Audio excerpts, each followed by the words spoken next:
오늘 요한복음 8장에서는 예수님께서 세상의 빛이 되심을 선포하는 장면을 볼 수 있습니다. 12절 말씀을 보시면 예수께서 또 말씀하여 이르시되 나는 세상의 빛이니 나를 따르는 자는 어둠에 다니지 아니하고 생명의 빛을 얻으리라 라고 말씀합니다. 반면에 사람들은 어둠에 다닙니다. 여기서 어둠이라는 말은 죄로 인해서 들어간 사망의 권세를 의미합니다. 그러나 예수님을 만나면 사망에서 벗어나 생명을 얻게 됩니다. 이 빛은 바로 세상에 차별 없이 비추게 된다는 것입니다. 오늘 말씀 초반을 보면 간음을 하다가 붙잡힌 여인의 모습을 보게 됩니다. 예수님께서는 죄에 대한 벌을 피할 수 없는 이 여인에게도 그 빛을 발하시는 것을 보게 됩니다. 10절과 11절 말씀을 같이 읽도록 하겠습니다. 예수께서 일어나사 여자 외에 아무것도 없는 것을 보시고 이르시되 여자야 너를 고발하던 그들이 어디 있느냐 너를 정죄한 자가 없느냐 대답하되 주여 없나이다. 예수께서 이르시되 나도 너를 정죄하지 아니하노니 가서 다시는 죄를 범하지 말라 하시니라. 여인은 예수님을 만남으로 인해서 죄사함을 얻고 사망에서 생명으로 옮겨지는 은혜를 얻게 됩니다. 그렇다면 예수님께서 과연 누구시기에 이러한 능력을 갖고 계신다는 것이라는 질문을 던지게 됩니다. 이 질문에 대해서 우리는 세 가지로 답을 할 수 있습니다. 첫 번째는 예수님께서는 이 세상에 속하지 아니하고 하나님 나라에 계신 분이라는 것입니다. 23절 말씀을 같이 읽도록 하겠습니다. 그래서 이르시되 너희는 아래에서 났고 나는 위에서 났으며 너희는 이 세상에 속하였고 나는 이 세상에 속하지 아니하였느니라. 두 번째는 예수님께서는 하나님의 말씀을 들으시는 분입니다.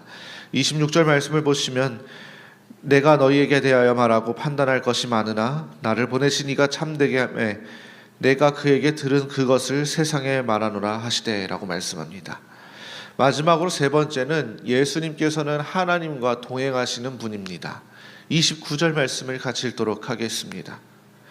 나를 보내신 이가 나에 함께 하시도다. 나는 항상 그가 기뻐하시는 일을 행함으로 나를 혼자 두지 아니하셨느니라. 이 세 가지를 통해서 결론을 내릴 수 있는 것은 바로 예수님은 하나님의 아들이시라는 것입니다. 그러므로 예수님의 말씀은 바로 진리의 말씀입니다. 31절과 32절 말씀은 같이 읽도록 하겠습니다. 그러므로 예수께서 자기를 믿은 유대인들에게 이르시되 너희가 내 말에 거하면 참으로 내 제자가 되고 진리를 알지니 진리가 너희를 자유롭게 하리라.